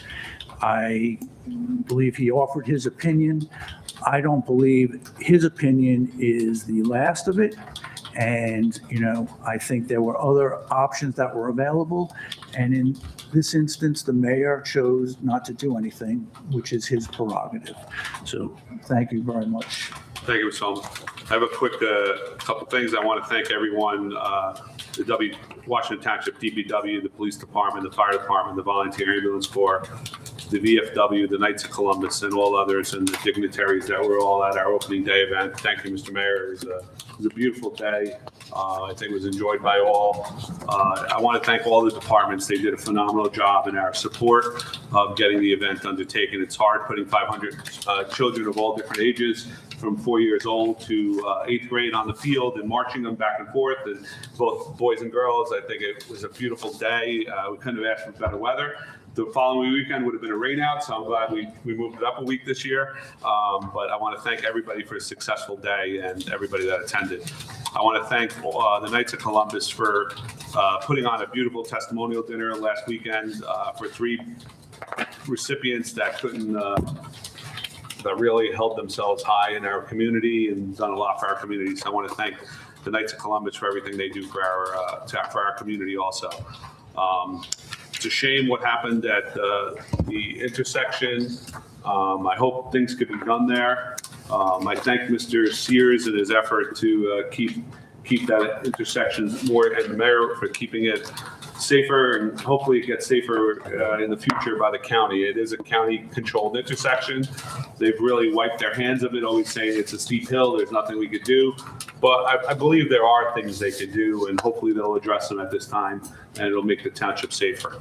So, and I want to thank Mr. DeCarlo for following up with the Turnpike Parkway Authority for the last year and a half on the paving of the ramp. Believe it or not, I was concerned as I was driving home the night it was to close. It was pouring rain, and I said, this ramp is never getting paved. And all of a sudden, about 6 o'clock, I spoke to one of my friends at the Turnpike, and they said they're paving. It's going to dry before they get out there at 10 p.m. And it did, and they finally paved it after a year and a half. So thank you, Mr. DeCarlo, for continually following up. It's still not striped, by the way, as of today. So thank you, everyone. 2026 budget adoption related documents. Resolution number 26-241. What's that? Oh, I'm sorry. Yep. I got to back up. General public comment period. Motion to open the public comment period for anything which is not on the agenda. Motion to open. So moved. Second. All in favor? Aye. Would anybody like to come up at this time to discuss anything which is not on the agenda? Are we all here for 660 Pascack Road? Yes. Yes, okay, so it's on the agenda. You have something other than 660 Pascack Road, Mr. Agnello? Yeah, I have something that has to do with my street. Okay. I think I brought this up previously. You just need to state your name, not your, Michael Agnello. thank you. Okay. Not discussing the project, but the project of 666 Pascack Road, get all their approvals, okay? We reversed a C1 waterway that went through our property, which you all know. It's no longer a C1 waterway. There's no longer an easement going through our properties. But yet, the town is still funneling water through our properties. Could the town and the administrator possibly make a meeting with the neighbors and discuss what we could do with the water that's still coming through our property? I don't understand, the Well- C1 designation was removed, but not the easement designation. There is no easement anymore on my survey. It doesn't exist anymore. I'm not, Well, then, can we we have need a to meeting discuss- to go over all this? that's something I think you should call Mr. DeCarlo so he can address it with the engineering, right, Mr. Mayor? I think that's something that needs to go through engineering. Yeah, they certainly play an Because all the water that comes through our properties is man-made directed. It's been directed by developers and town to get water to go over to Washington Lake. But there's no longer an easement, there's no. Again, like you said, I'm not aware if there is or is not an easement. If you say there's not, we'd have to talk to our engineering department to find out if So- there isn't an So easement. the proper procedure for me would be to call Mr. Carlos, set up an appointment, Yes. and he could set it up with the neighbors so we could all discuss our survey. I don't know if he'd set it up with the neighbors or first with the engineering department to find out what the status of the easement is. Because Okay. I believe you're correct in saying the C1 waterway designation was removed, but it's still a tributary shown on the It's not map. classified as a ditch. It's not even a waterway. It's a ditch. Again, We'll find all that out. We'll find all that out, Mr. Agnello. and get- Thank you. So your first thing should be to contact Mr. DeCarlo and set up a meeting to find out what. I'll do that tomorrow. Thank you. Would anybody else like to come up at this time? Seeing no one, motion to close the public comment period. So moved. Second. All in favor? Aye. 2026 budget adoption related documents. Resolution number 26-241, self-examination of the 2026 municipal budget. Do I have a motion? Second. Roll call? Councilman Casio. Yes. Councilman Sears. Yes. Councilman Oman. Yes. Councilwoman Velez. Yes. Council President DeSantis. Yes. Resolution number 26-242, waiver the reading in full of the 2026 budget. Please note that a copy of the 2026 township budget was posted on the township website on April 7th, 2026, published in the Bergen Record April 10th, 2026, and made available at the Township of Washington Public Library and Town Hall and by contacting the township clerk during normal business hours. Do I have a motion? So moved. Second. Roll call? Councilman Casio. Yes. Councilman Sears. Yes. Councilman Oman. Yes. Councilwoman Velez. Yes. Council President DeSantis. Yes. Public hearing on the 2026 township budget. Motion to open the public hearing on the 2026 township budget. So moved. Second. All in favor? Aye. Would anybody from the public like to address the 2026 township budget at this time? Seeing no one, motion to close the public hearing on the 2026 township budget. So moved. Second. All in favor? Aye.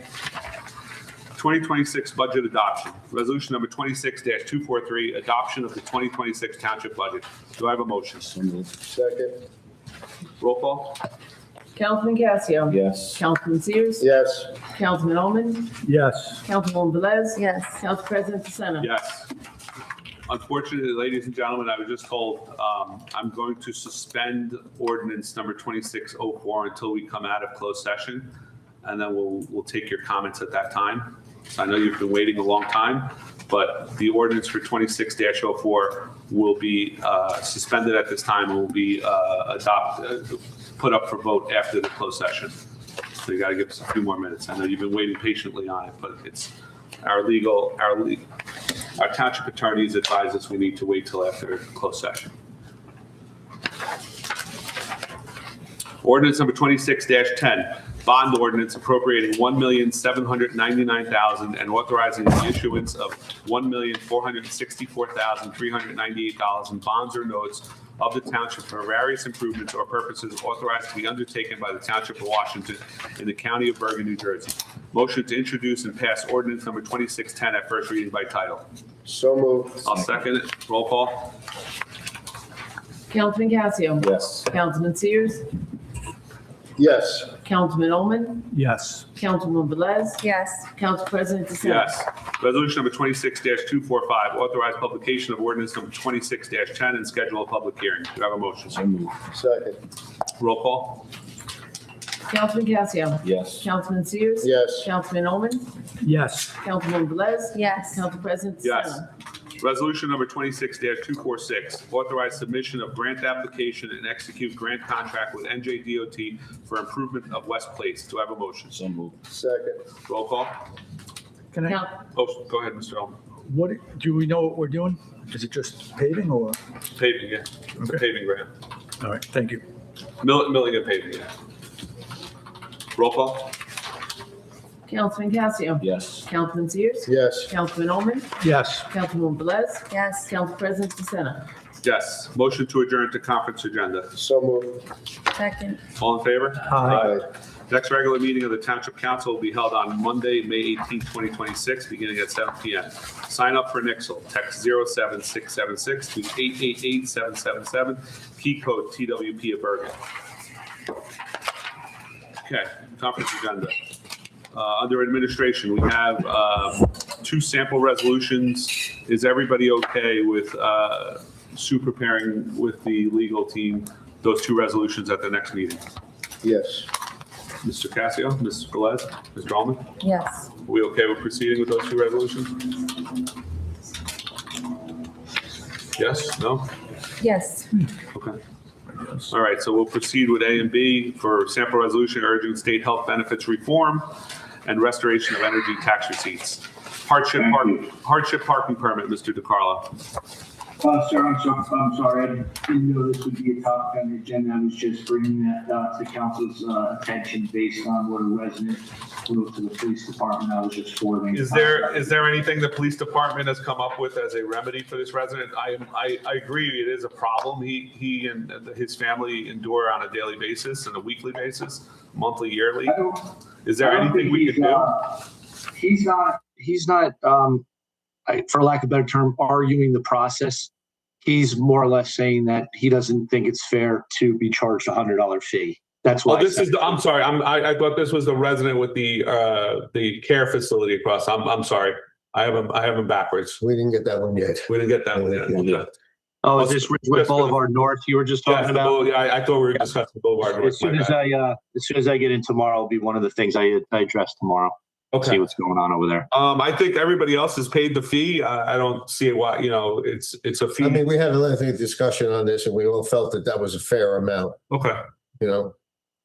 Yeah, and please, again, it was just for your information. Okay. It wasn't administration suggesting it should be changed or anything. It was just an thank you. FYI. No, we'll just, And Mike, as a quick side note, when I saw this on here, I thought you were referring to the hardship. And so I just asked the police. We've issued 3 of them so far. and they paid. Yeah, everyone paid, but Okay. Fovionics Building Department scanning and grant. Yes. So very quickly, in 2023, our UCC, Mr. McCoy, requested a quote from Fovionics. Fovionics is a New Jersey state approved co-op. So they provided a proposal, which has been updated and given to the council for reference tonight for the quick discussion. Essentially, there's 178 boxes, basically from like maybe the 1970s all the way up to 2023 of building department documents, plans, etc. The proposal came in at about $100,000, which of course is a lot of money. Most recently, I met with the representative from Fovionics, and there's a FEMA grant out there that Mr. Buno would be able to do for us. And the FEMA grant is for disaster recovery, and it's only for building department. So I did speak with Ms. Wachowski to see if any of this could assist the clerk's office. And it was kind of decided, no, this would really just be a building department. The clerk's office usually has to retain hard copies as well as electronic copies. Mr. DeCarlo, I don't mean to cut you off, but we should include the planning and zoning department also because It is. Okay. It is. Okay. Yes, it is. And, it has a slew of benefits to include Oprah or just, looking for stuff, getting rid of things, preventing the damage, water damage down in the basement. So even though the building might not be in a flood zone, we would meet the requirements for the grant. The grant is a 75%. So it would be a reimbursement grant. So basically what I'm looking for from the council is if the council is willing in the end to pay about $25,000 to get this project done. I, of course, would not sign any type of approval. It would be contingent upon us receiving the grant. So again, it's like just under $100,000. Let's say it's $100,000. In the end, the town would be, willing to pay the $25,000. You would, if we get the grant, it's all. Go ahead. We can take it out of the business. We can take it out of the building department budget, right? Because there's money in there for revenue and stuff. So ultimately, it'll pay for itself. Yeah, if this was something, say we got the grant award and they let us know in July and we wanted to get started before the next budget season, I would ask the council to appropriate the $100,000 and fund it through capital fund balance. I'm going to be coming to the council with some closures of capital lines that what I'm going to recommend closing will be more than the $25,000. So you want us to take a straw poll if you should ask Mr. Buno to file this grant? Is that what you're Yes, that's exactly it. If you say okay with Mr. Buno filing? Is there yearly fees with this? Yes, thank you for reminding me of that. The council would have to commit to just under about $1,800. It's in the proposal. There is a reoccurring bill. It would start the year after we did the project, and it's for the cloud. So all this stuff will be scanned and stored. It's, from A to Z, the whole job, but it will be about $1,800 to $1,900 reoccurring every year to have access to the cloud. We would have our access. I did this at work and in a bunch of my municipalities in the past. It's a great system. Having grown up in Hasbrook Heights and every record of the town burning in fire on Christmas Eve. So nobody has any records of any building department prior to 1996. It's a shame. So if we had had something like this growing up, it would have saved a lot of people's headaches and tribulations trying to sell their house. And, because all the permits are basically approved at that point because you don't have any records. So it's a good thing to have. I'm in favor of this. Everybody else on the day is okay with asking Mr. Buno to do this? File for the grant? Just shoot from a Oprah perspective, there any concern? No, because the records would be scanned and filed and done, not haphazardly. It's going to be done in a professional manner. What I understand from other towns, some towns have, they take their records back or they destroy them because they feel that it's in the cloud. My only concern, as the mayor and I talked about with dog licensing, is if somebody comes in and wants to see something, we don't have it to show them. But on that, it is, Oprah-wise, We could send it to the printer and print it. I mean, it's not, that's what we did. Well, yeah, but you have to download it from the file, and I don't know if there's I was anything going to bring up involved. the flip side. Most people, we could just send it electronically. I would think that would make them happy. The few who come in, we can certainly. So yeah, it's it's a good situation. Yeah. And it will empty out a lot of boxes downstairs that we've been trying to get through. Valuable real estate. Everybody okay with it? Just a question, Mark. You say it's $1,800 ongoing fee, right? Can we negotiate locking that in for a period of time, 5 years for $1,800? Because you know what happens, 18 this year, 2,000 next year, 2,500 the following year. So I will certainly, yeah, as part of the proposal, it's 1,080 plus 840, so whatever that is, $1,920. And I will, again, I won't do anything until we are awarded the grant. I'll come back to the council, update you. But yes, I will work it out with the representative that they try and lock us in for a certain amount of years. Mr. Velez, Mr. Sears, you okay? thank you. Yeah. I'm just, I'm always concerned with digital security that I imagine. Well, it's in our cloud, so yeah. I mean, it's The not cloud. impenetrable, yes. So. How many licenses do we have access to? I don't think it's capped because the proposal just includes whatever team, quote unquote team that we deem appropriate. It'll probably be the TAs, the clerk, your office, everybody like that, right, Mark? Yeah.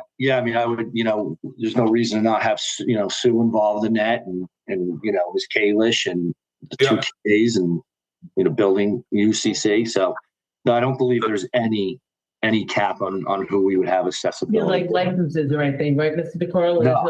Your license or anything, it's just access to the documents. Yes, you're right. Mark, did they mention how long it would take to upload our current catalog of stuff? Like the project, I don't know if it says that. It does talk about what happens if we need something, and they have the record. So obviously that's addressed in here and they would get it to us. I don't know that it listed how long it would take. It goes very quick. It goes very quick. Yeah, You'd be astonished how quick it goes. Yeah, I'm sure.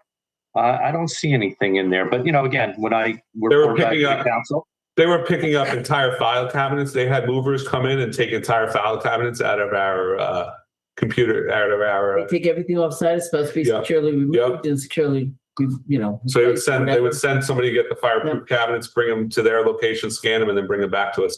It was like every day there was, we had hundreds of file cabinets to send, but it was a lot.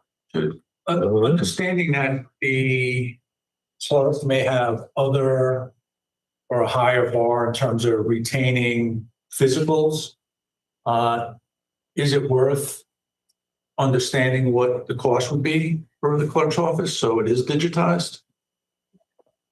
Do you want to comment on that? Because we had talked about it, and I don't want to say you weren't interested, but I think the way Mr. DeCarlo and I had a conversation. He asked if it was something I would be interested in, if my office would be in realm. And I said to him that when I walked in that office almost 9.5 years ago, the amount of files themselves that we had was amazing compared to what we are now.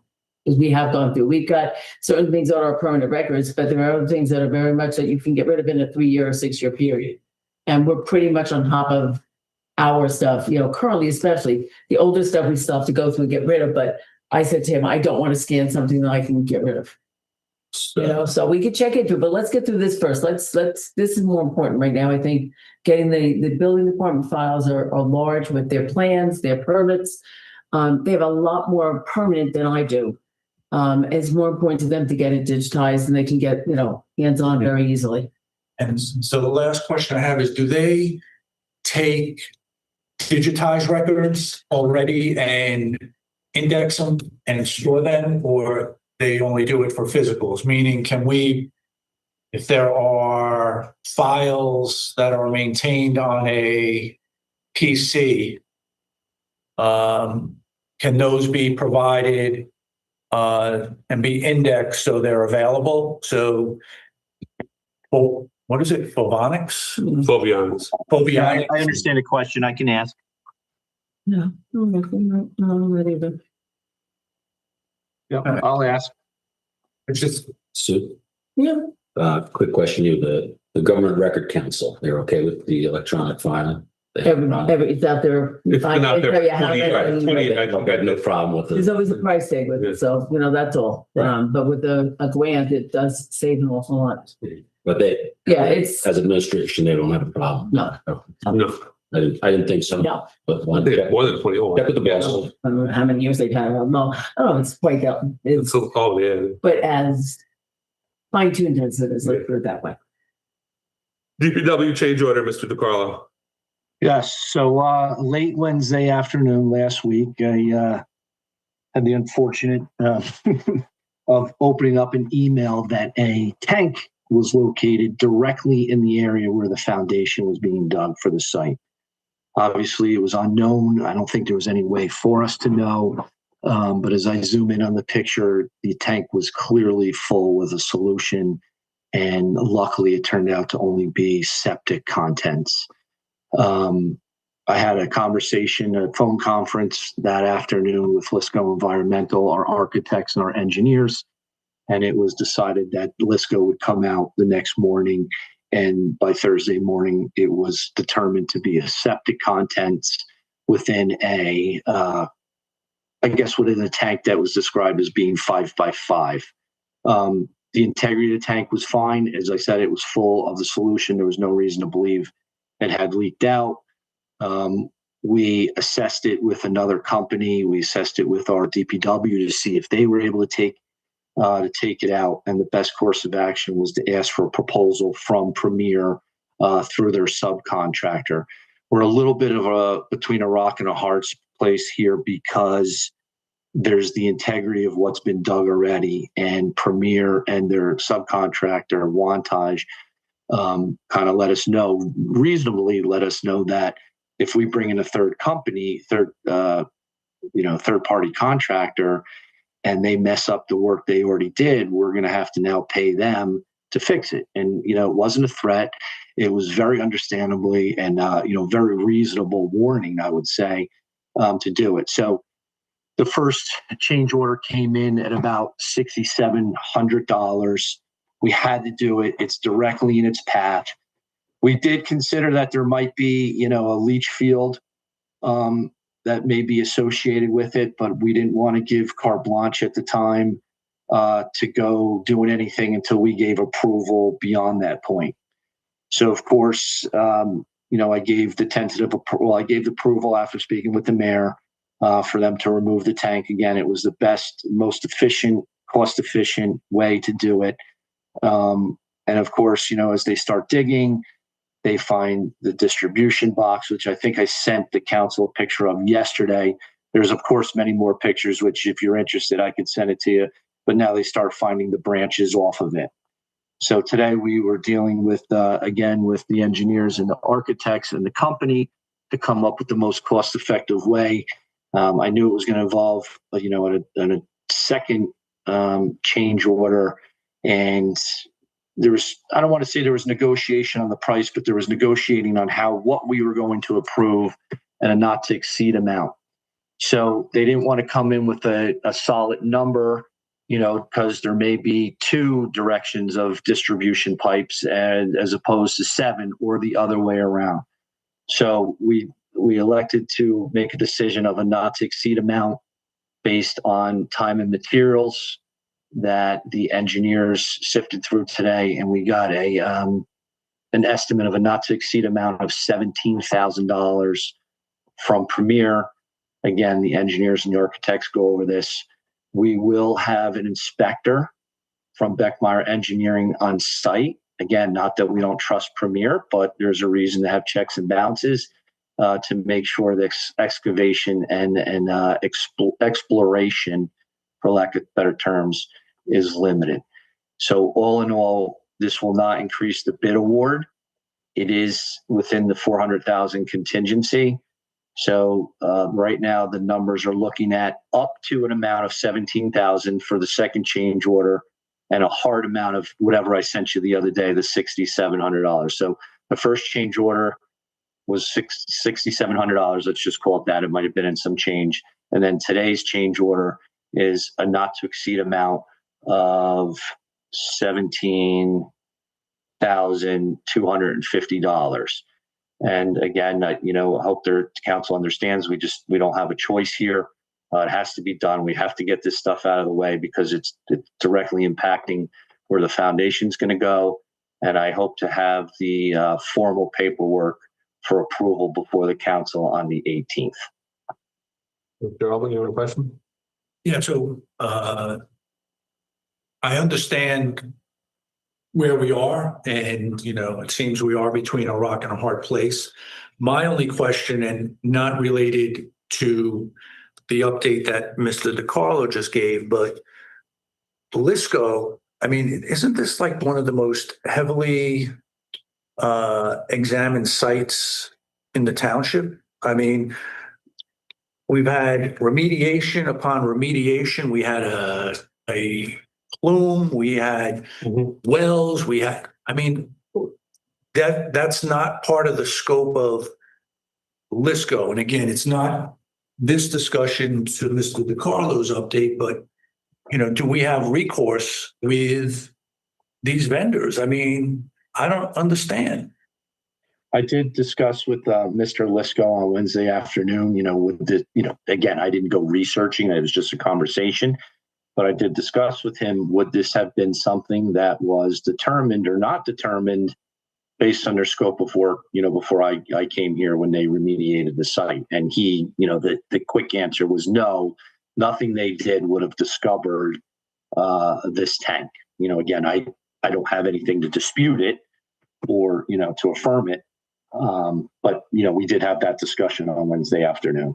So pre-19, to answer your question, Mr. Ullman, so pre-1970, before the sewer systems were put in Washington Township, every home had a tank like this and a leach field in their backyard. So unfortunately, some of them were filled in correctly. And like this one was not filled in correctly. So now we're dealing with the aftermath. But a lot of those records are in the boxes, the hundreds of boxes that need to be scanned.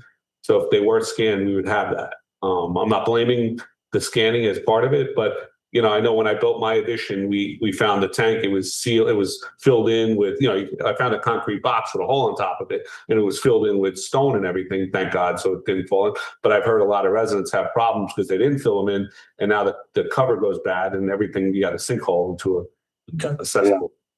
Yeah. So then, to answer your real question is, so there's a thing in engineering called errors and omissions, right? So an error is I designed the foundation and I designed it to the wrong size, right? As the engineer of record, right? I designed something that's 12 inches and it needs to be 18 inches. That's a true error. Like I'm totally liable for that. But if I forget to, if I design this room, right, as an architect or an engineer, and I forget the window treatments, right? That's not an error. It's something that was missed that the owner would have paid for if I would have included them. Right. So a lot of people get that like confused, right? So if it's something that you would have paid for, it's not really an error. It's just something, yeah, you did make a mistake and you can own up to the mistake, but it's not an error or catastrophic. But if I design something and it's 12 inches and it needs to be 18, that's a true error. And then you're on the hook for it. Do we know if this is under the old building or is it offset from? I never saw the old building, so I don't want to say definitely, That but is I think possibly so. either the old building. When I was there today, walking the grounds like with it's the under the old engineer, it definitely was under the old building. Okay. Mr. Sears, did you have your hard hat on when you were? Oh, yes, and I had my rubber glasses. Okay, thank you. And just again, it's not a non-incidental, but it was $325 to have it pumped, and we're paying that through a budget account line in DPW, just as a complete story. Everybody okay with Mr. DiCarlo proceeding with the 2 change orders for the next meeting? Yes. Thank you. Thank you. Under council, I can't even believe we're discussing this tonight. The sample resolution prepared by the league, we have to pass it at our next meeting. I know, Tom, you put it on there. I'm still, I guess we live in New Jersey, so we have to expect this. So I am all for opposing S 1836, which in layman's terms, we're opposing legislation preempting our local zoning code, right? So the state wants to take it away from the locals and give it to the state. I know that's why a lot of you are here. So imagine that if we had no say in it whatsoever. So I think this should be on the next. Probably not going to do anything, but let's pass it, right? Thank you, Mr. Sears. We have a letter of governance from Supley, Clooney and Company for the audit. Sue, you have any more to discuss other than the letter? Contacted me and asked me for some documents, so I have started. So the audit's begun. Yep. So at this time, resolution to go into closed session, resolution number 26. Council President, Go ahead. on the miscellaneous, I'm sorry. I just want to bring the council's attention to Franklin Court. I've been sending you messages out. Thank you, I appreciate it. With Demi is finding, and this latest one really shocks me, that they're dumping water, they're creating rip pond aprons. And he stated that there may have been an error with the grade sheet provided by the engineering. Who is watching this project? There seems to be constant errors going on this project. Who is responsible to go up there and check the grade and look at it? Is it our engineer? I mean, we're finding these problems after the fact. Responsible in our government. It's Mr. Azalina. Mr. Azalina has been very responsive with communicating with that individual up there. And I don't say this in an argumentative way, but just because something's brought to our attention doesn't mean that it was actually wrong. I don't have the email from Mr. Azalina back to that resident, but we have responded to all of his concerns up there. I can share them with the council. I just don't have them in front of me. No, that's fine. If you can get it to us in the next few days, that'd But be he great. did it, that there was the picture of the pooling of the water Mr. Sears is talking about. And, I just remember them being very responsive and reasonable responses from Mr. Azalina. So I will share them with the council. Thank you, Mr. DeCarlo. Is that good, Mr. Thank you. Spears, until we get those responses? Yeah. You're welcome, sir. Yes. Closed session, resolution number 26-247. Settlement agreement for 660 Papcack Road. The Township Council anticipates that an open session will be necessary at the conclusion of the closed session. So at this time, ladies and gentlemen, I'd ask if you can go sit in the senior center and then we'll pull you back in as soon as we're ready. I don't, Ms. Bailey, do you think we're going to be long? Mr. Burgess is here to talk about. Okay, thank you. things. So motion to enter into closed session. So moved. So moved. Second. All in favor? Aye. Thank you. You have the closed session tag? Good.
You so late, but the residents of Mystine and the residents of Northgate, Is he ready? He's going? Ricky's ready, yeah. He's going. So the residents of Mystine and the residents of Northgate, I apologize for taking your time tonight. After our closed session, we are going back to the applicant with some favorable requirements to the residents of Mystine and the residents of Northgate. So unfortunately, we're not going to vote on the ordinance tonight because we're going to wait for the approval by the applicant on those requests that we're going to make, right, Ms. Bailey? Is that a fair statement? And it is, I think everybody will be happy. So let us get through another couple weeks of negotiations, but I apologize for keeping you here till 9:30. I know you were waiting to speak. But if it was about the parking lot, I'm sure the next meeting, hopefully, you're good.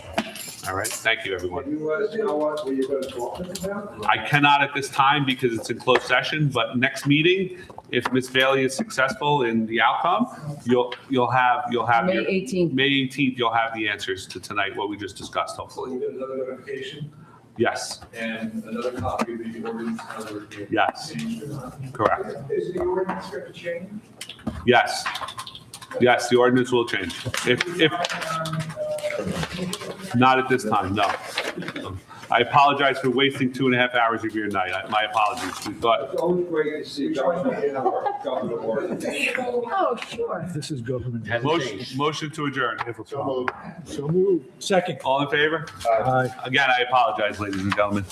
Yes, Ms. Agnelli.